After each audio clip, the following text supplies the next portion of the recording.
20 жыл, 20 жазың, 20 көктем. 20 жыл осы шақты жырлап өткем. 20 жыл жатыр сонда бар тағдырым, қас-қағым болғандай ақсырлап өткен. Күн келді түлегәні шырқалатын, тарихтан 20 жылдық нұртаматын. Келді олар артта қалған балалықтың, ән қылып көтерсем деп шырқабатын. Тағдырын тура жазып өткеніне, келгендей бала кездің көктеміне.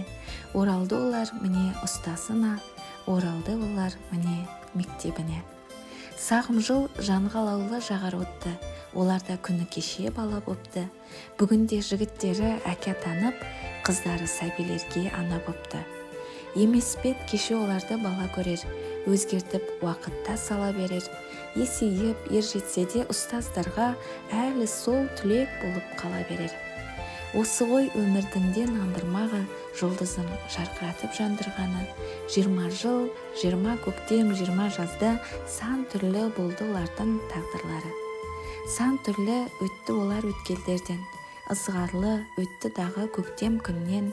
20 жыл ғұмырлардан сағынышпен бас қосты сыр айтуға өткен күннен.